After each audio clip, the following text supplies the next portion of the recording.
Bienvenidos todos, gracias por estar sintonizándonos a este podcast de Team El Análisis Bíblico.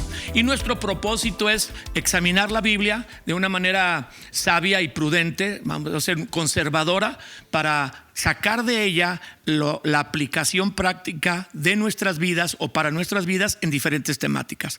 Hoy muy honrado y contento de tener a dos grandes personalidades del mundo cristiano, al casi querubín, al pastor y apóstol Ofir Peña de Cornerstone. Bienvenido, Ofir. ¿Qué tal, pastor? Mucho gusto. Hola a todos. Se apenas se chivea. Y al productor de este podcast, aquí el licenciado en comunicación y pastor Pipe del Castillo. Gracias por el espacio y qué bueno estar juntos. Y bueno, todos los que nos sintonizan y ya conocen este podcast, qué bueno que están otra vez con nosotros, y a todos los que los invitaron a esta vez por primera vez a escucharnos o vernos, pues les animamos a copiar el link y que puedan mandar esta grabación, este podcast a varias personas que a ustedes les gustaría que conocieran de estos temas, o tal vez tomar los temas y luego analizarlos en grupos pequeños. Hoy vamos a iniciar la serie de Unidos para algo más grande. ¿A qué te suena eso? Que hay cosas grandes que Dios tiene preparadas para nosotros, pero no lo podemos hacer solos, necesitamos unirnos con otros. Sí, hay cosas grandes que podemos hacer, que Dios nos llama a hacer, como David cuando venció a Goliat. Pero nomás fue una sola vez que David peleó solo contra un gigante. Hay cosas que no podemos hacer siempre solos. Así es. Sí, siempre vamos a necesitar a otros, por eso Dios nos hace un cuerpo. Y también por eso estamos en familia, la familia natural y la familia espiritual. Unidos para algo más grande. ¿A qué te suena? Bueno, creo que es la naturaleza de Dios. El diablo siempre tiende a buscar lo grande y hacerlo pequeño. Y Dios siempre toma lo pequeño y lo hace más grande. Wow. La vida cristiana presenta retos y de crecimiento y ensanchamiento para avanzar en tu propia vida o en la comunidad o la congregación, la familia espiritual que Dios te ha dado. Y son retos que deben ser bíblicos, que están en su palabra y que para poderlo lograr necesitas trabajar con otros. Y en esta serie, Unidos para algo más grande, estaremos basándonos en el libro de Nehemías. Nehemías, algunos de ustedes ni siquiera sabían que la Biblia tenía un libro llamado Nehemías, pero así se llama. Es el nombre del personaje que más, pues que Dios usa para restaurar a la nación de Israel después de un periodo de crisis donde han sido dispersados por todas las naciones, esparcidos por las naciones que los conquistaron, empiezan a regresar a su territorio ahí en el mar Mediterráneo, en la tierra de Oriente Medio, y se empieza a construir el templo, que es el vínculo de unión de la nación de Israel, y las murallas de la ciudad. A Nehemías se le conoce como el constructor de murallas. Y algo impresionante de Nehemías es que logra trabajar en equipo.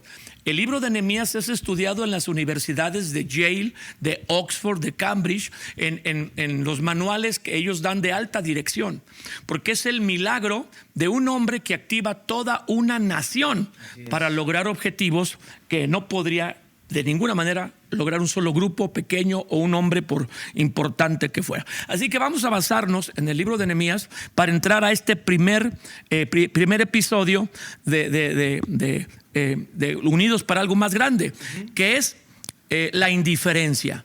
Interés o indiferencia. ¿Qué es interés o indiferencia en este tema de Unidos para algo más grande?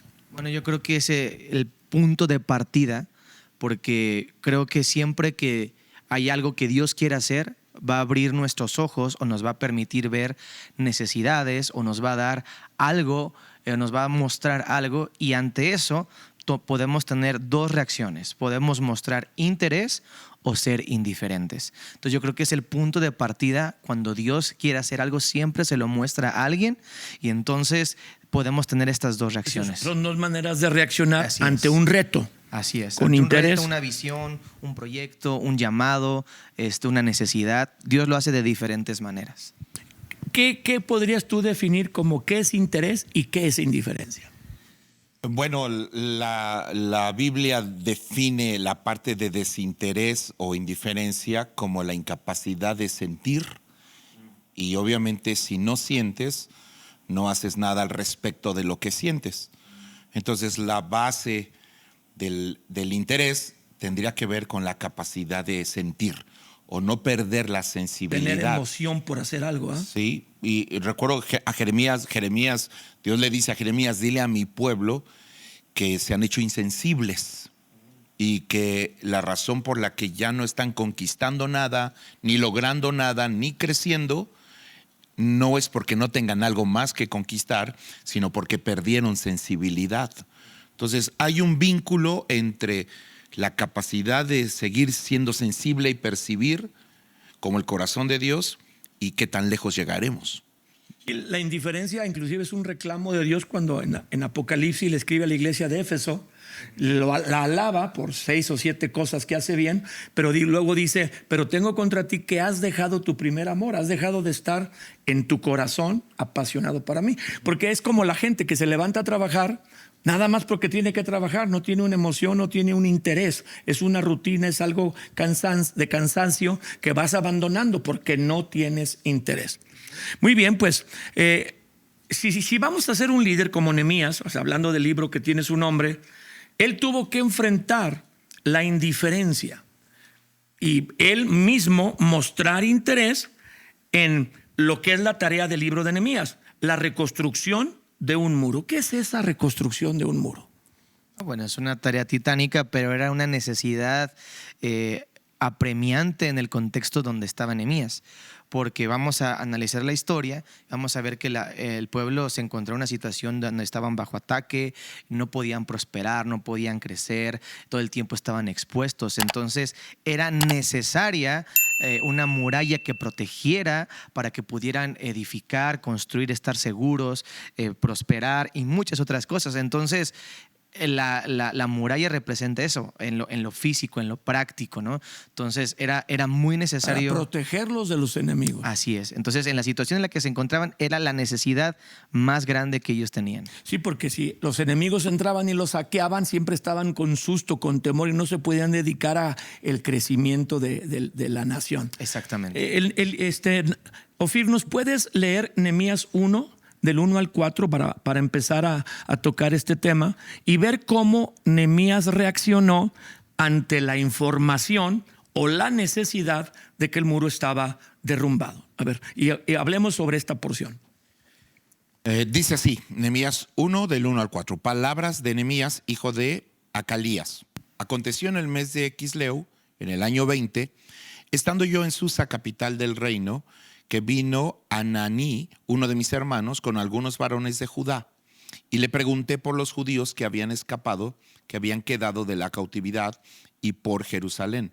Y me dijeron, el remanente, los que quedaron de la cautividad allí en la provincia, están en gran mal y afrenta.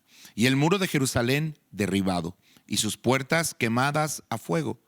Cuando oí estas palabras, me senté y lloré, e hice duelo por algunos días, y ayuné y oré delante del Dios de los cielos. Entonces, Nehemías escucha el estado de la ciudad de capital, Jerusalén, y de las murallas. Aquí hay algo muy interesante que se refiere a las murallas, que va a ser como un tema en todo el libro de Nehemías, y que no solo representan protección del aspecto físico, práctico, pero representan unidad. La palabra muro viene de la palabra shur en original, que significa unir o construir algo para defender. No solamente era construir un muro, o sea, algo para defender, sino también unir, pegar. Es la misma palabra para unir. Y el muro de Nehemías representa el trabajo que hay que hacer para unir a una familia, a una nación, a una congregación, para defenderse y estar seguro contra los enemigos. Tu comentario sobre la lectura. Sí, bueno, en esta época hay dos cosas que son muy interesantes de resaltar. Uno, es el peor momento económicamente hablando del pueblo de Israel. En toda la historia de la nación de Israel, este es su peor momento. Llevan 70 años con una ciudad desolada. Desolada, y lo que desolado implica. Prácticamente no hay piedra sobre piedra, la gente vive entre ruinas. De ahí estas expresiones del que gobernaba Jerusalén, de Babilonia, ¿no? Zambalat. Pero entonces, es el peor momento históricamente. No hay un momento donde Israel haya sido más pobre, donde haya tenido menos recursos, donde haya tenido menos fuerzas, donde haya tenido menos ánimo. Prácticamente tiene absolutamente todo en contra.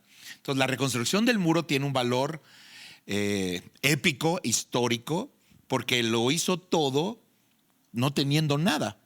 Y no me refiero solamente al tema dinero. Obviamente que el rey le ayuda, pero una cosa es ayudar y otra cosa es cómo logró devolverle el ánimo a toda una nación. Eso es. Una nación que lleva 70 años en desolación, decirle todo va a ser igual que antes, es muy complicado de asimilar. Y el otro aspecto histórico, o este marco histórico, es que, bueno, ustedes saben que Esdras y Nehemías son muy contemporáneos. Esdras llega un poco antes a la historia, pero Esdras se enfoca en el templo.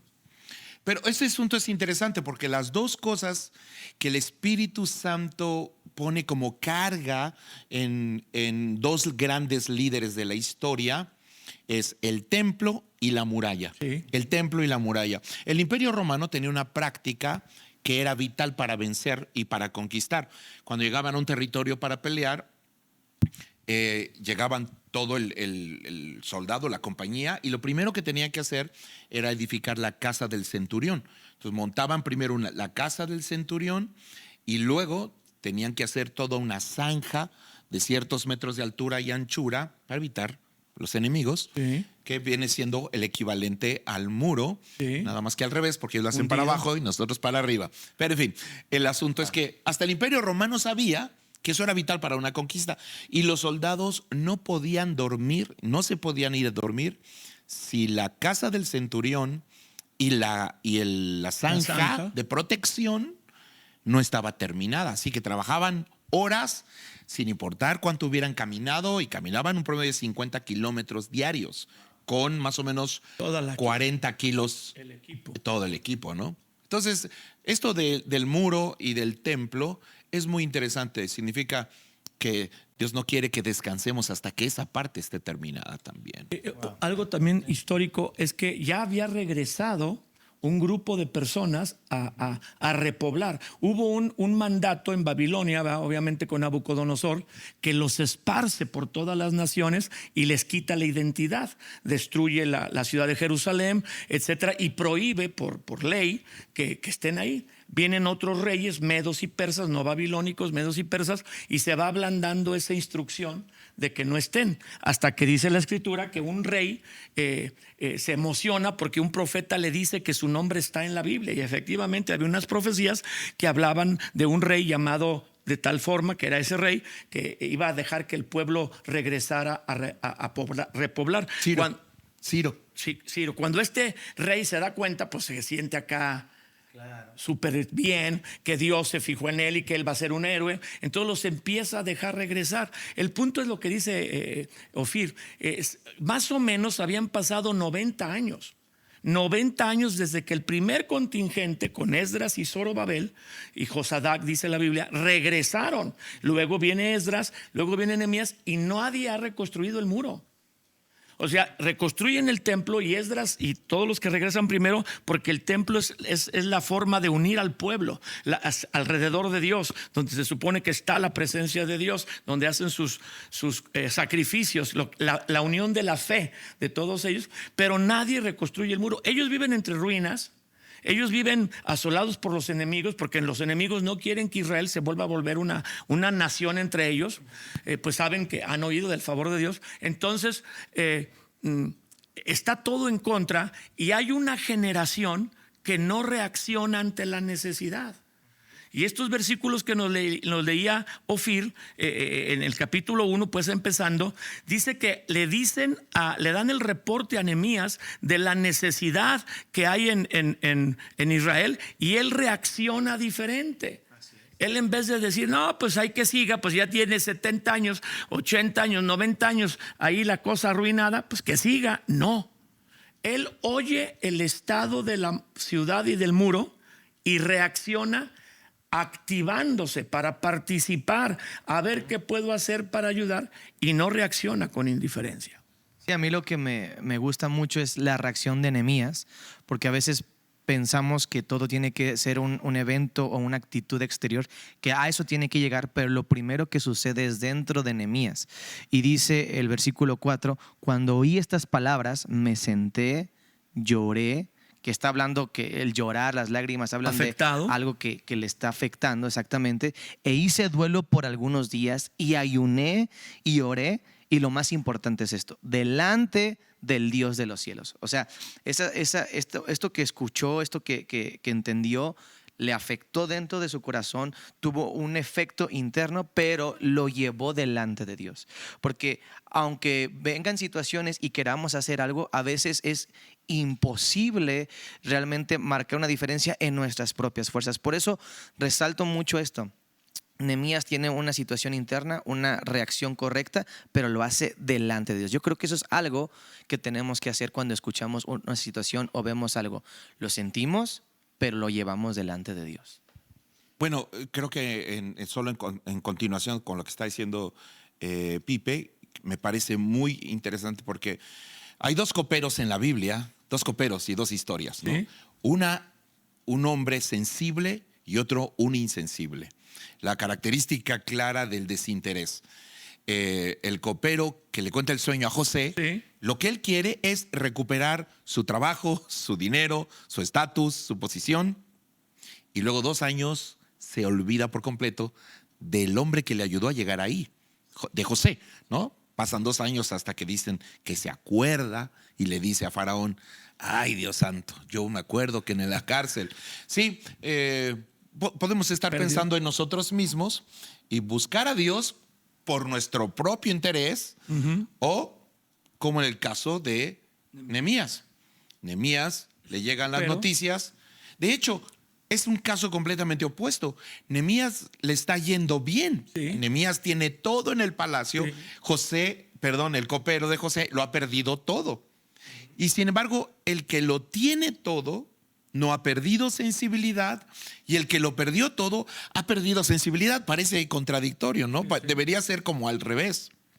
Pero eso solo nos dice que aunque Dios nos bendiga y sin importar dónde estemos, no debemos perder esa capacidad de llorar por la obra de Dios y la necesidad que hay en el mundo y a nuestro alrededor, o sea, nuestros hermanos, no solo adentro, pero afuera. ¿Por qué perdemos sensibilidad para involucrarnos en ayudar, en reaccionar a favor de otros?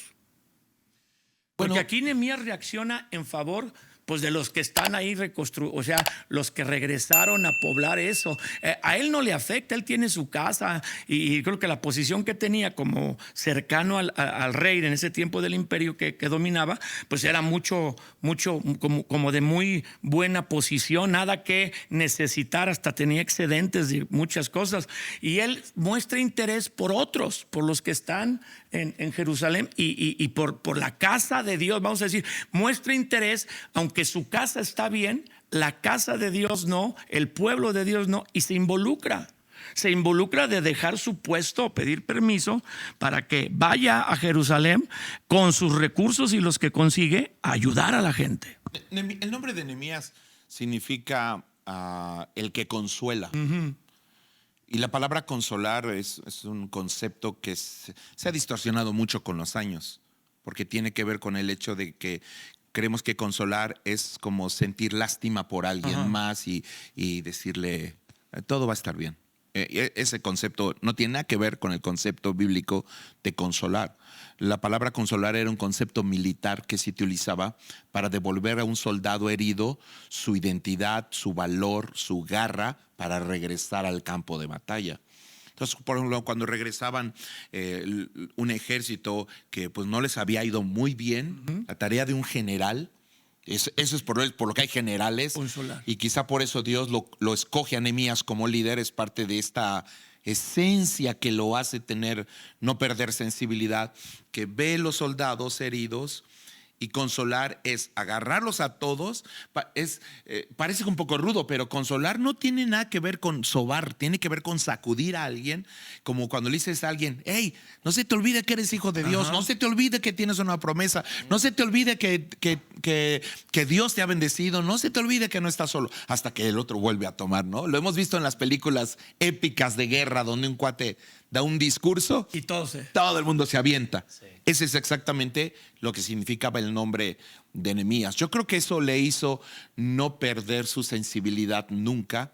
Él no quería ver un ejército derrotado, no quería ver una iglesia o una nación oprimida, humillada, no quería ver a sus familiares perdidos, extraviados. Él no quería que eso sucediera y creo que eso fue lo que más le impactó, ¿no? Pero vamos a hablar que le dan el informe a Nehemías, porque la historia dice que viene uno de sus hermanos que fue a la ciudad y le viene a traer noticias. Pero ¿cuántas personas habían tenido algún familiar, algún amigo que les dijo cómo estaba Jerusalén y no hacía nada?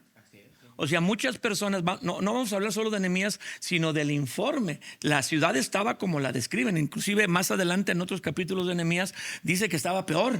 Que cuando llegó Nehemías dice el estado era peor del que me habían dicho. ¿Cuántas personas habían recibido el mismo informe y no reaccionaron consolando? Sí. Y yo creo que eso es muy interesante porque el nombre de una persona está dado para hablar de su destino o propósito. Bueno, yo algo que veo es que Nehemías, siendo quien era o en la posición en la que estaba, nunca se olvidó de Dios, porque yo creo que muchos judíos en ese momento, seguramente aislados, fuera de... No tienen unidad nacional. No tienen unidad nacional, pero están en otra ciudad, en otro país, en otra cultura, se habían olvidado de Dios. Y Nehemías, con todo lo que tenía, siendo tan cercano al rey, nunca se olvidó de Dios. ¿Y por qué decimos que nunca se olvidó de Dios? Porque su primera reacción es mostrar interés por lo que sabe que es valioso para Dios. Entonces, yo lo que quiero decir es que lo va a incomodar a él. Exacto. Cuando una persona no deja de tener una relación con Dios, en el contexto en el que está, nunca, yo pienso que nunca va a perder sensibilidad, porque eso es algo que Nehemías era característico. No está evidente, no está explícito, pero Nehemías buscaba a Dios. Nehemías oraba. De hecho, dice la siguiente reacción, que cuando sintió todo eso, pero oró, fue con Dios. Entonces tenía una relación con Dios. No resolver en sus propias fuerzas tampoco, sino... Y yo creo que el sistema del mundo nos hace insensibles. Nos hace insensibles porque es una manera de protegernos de todo el dolor, de toda la tristeza. Y ahorita yo creo que mucha gente se ha vuelto insensible porque hay tantas cosas tan terribles. Pero alguien que está cercano a Dios, alguien que busca a Dios, es alguien que Dios le va a cambiar y le va a dar un corazón sensible para cuando vea las cosas que todo mundo ve, no reaccione como todos reaccionan. Todos se esconden, todos se aíslan. ¿Es su problema? Es su problema. Cada quien se rasca con sus propias uñas, así. Y esa es la mentalidad muy egoísta y quizás por miedo, por inseguridad, por muchas cosas. Pero alguien que tiene una relación con Dios realmente se nota en una reacción diferente. O sea, no es algo que uno puede provocar por sí mismo. Hay gente que quizás se le da por naturaleza un poco más, pero porque ha sufrido mucho seguramente. Pero alguien que tiene realmente a Dios y que tiene una relación con Dios va a tener un corazón para reaccionar. Entonces necesitamos, el perder la sensibilidad es una tragedia. Sí. Es algo malo, sí. No es algo que debamos sentirnos bien. Imagínate que Dios hubiera perdido sensibilidad hacia el hombre que tantas veces le falló. Desde Adán y Eva, y síguele contando, pero él no ha perdido sensibilidad. De tal manera amó Dios al mundo. Sí. Y hay otra porción que quisiera que nos leyeras, Pipe, Marcos 6:34, sí, hablando de interés o de indiferencia. ¿Cómo reacciona Dios? Porque ese sí es nuestro modelo. ¿Cómo reacciona Jesús? Sí, me gusta cómo lo dice. Está Jesús y dice, salió Jesús y vio, fíjense, él vio. Y estamos hablando de sensibilidad. Sensibilidad tiene que ver con ver, con oír y sentir. Para sentir necesitamos ver y oír. Salió Jesús y vio una gran multitud y tuvo compasión de ellos porque eran como ovejas que no tenían pastor. Y entonces actuó y comenzó a enseñarles muchas cosas. Ahí está Jesús poniendo en acción esto, siendo mostrando interés y actuando. No, pues tanto interés mostró Dios que Él puede haber dicho: ustedes se buscaron el estar separados de mí, ustedes practican el pecar, ustedes insisten en alejarse de mí, ustedes quieren construir su torre para que llegue al cielo a hacerse como Dios, ahí los dejo, háganse bolas. Pero no, Él mostró compasión, Él mostró amor y se involucró tanto que se hizo hombre y vino por nosotros. O sea, Nehemías lo hace bien, pero el que lo hizo mejor fue Jesús. Claro, ¿no? Claro. Sí. Y de hecho, la expresión ver que se utiliza ahí es la expresión que no tiene que ver con los sentidos naturales, de formas, colores, profundidades, sino de tener compasión, algo que te conmueve. Y conmover es la acción que tomas por el dolor que sientas. Conmoverse no es solo sentir profundamente que te dolió mucho, sino que hiciste algo al respecto. Y así que esta parte de Jesús teniendo compasión es poderosa, es mantener sensibilidad.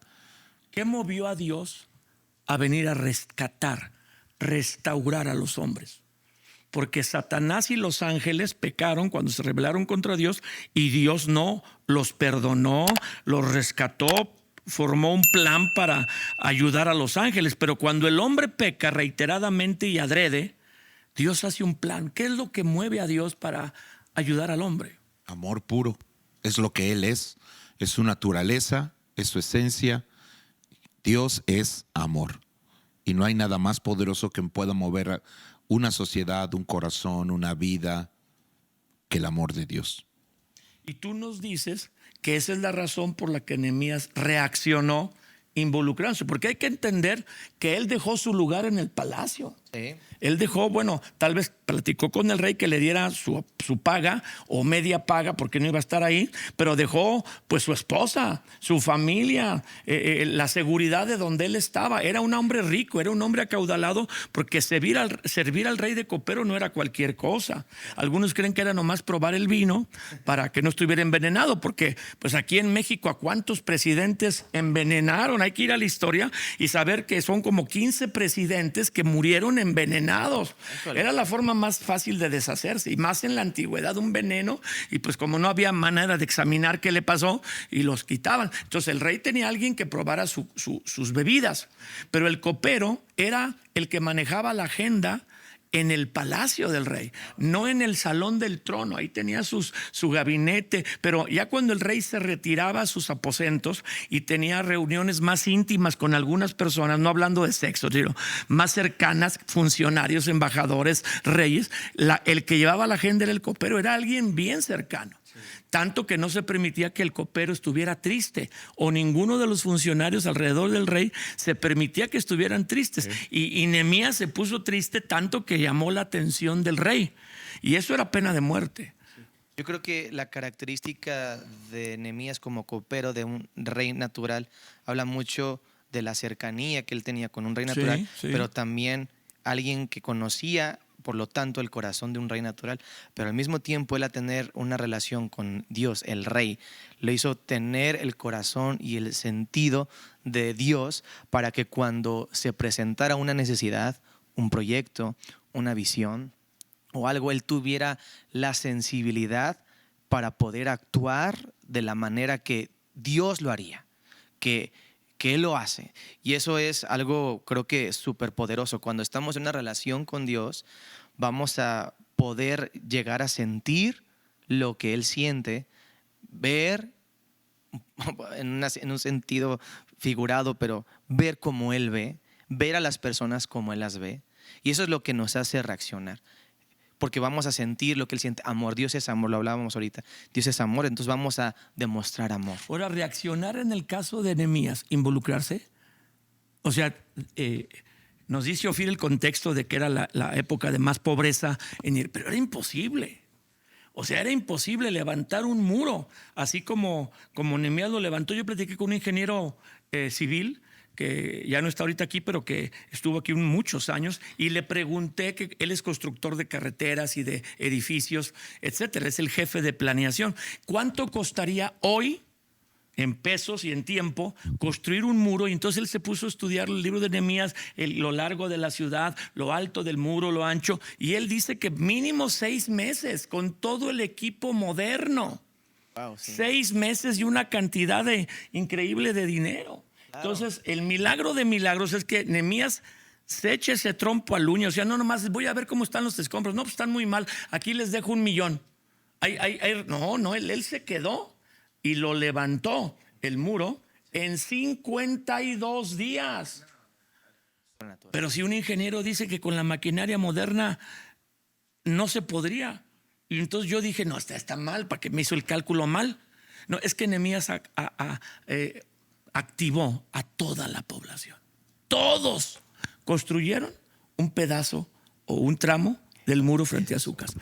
Ofir, ya estamos a punto de concluir, pero tus últimas reflexiones.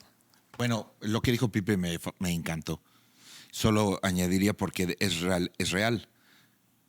Quizá pudo hacerlo porque quizá Nehemías es una figura de Jesús en el Antiguo Testamento. Sí. Alguien cercano al rey que siente amor por los que estamos perdidos y tiene el poder de restaurar las cosas. Un templo, una relación con Dios, una casa y un muro. Yo pienso que todo esto es el corazón de Dios. De hecho, algunos dicen que nunca se menciona a la esposa o hijos de Nehemías, que muy posiblemente era eunuco. También se dice, y solo para rematar lo que se dijo, porque es cierto, Nehemías no era ningún ignorante. No. Porque los primeros que se llevaron en el cautiverio era gente muy inteligente. Y eran de la realeza. Nabucodonosor supo a quién traerse primero. Se trajo gente inteligente, capaz, estudiada, sabia. Entonces, el rey no tenía cerca de él a cualquier persona. Y cierto, podía ser eunuco para estar cerca del rey. Eso significa que era alguien que estaba apartado para Dios. Es muy posible que Nehemías sea una figura de Jesús, y yo concluiría diciendo que sin importar cuál sea nuestra condición, con Jesús podemos restaurar cualquier cosa. Pipe, tus conclusiones. Pues de una manera quisiera yo animar a todos los que nos ven, nos escuchan, que creo que es importante, a que, número uno, no perdamos nuestra relación con Dios, porque de ahí mana todo propósito, toda visión, toda claridad.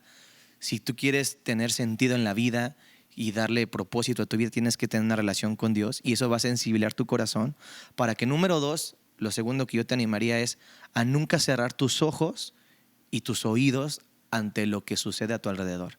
Por eso la iglesia tiene que ser la iglesia abriendo sus ojos a lo que está sucediendo alrededor y sus oídos ante las necesidades, para que entonces podamos actuar.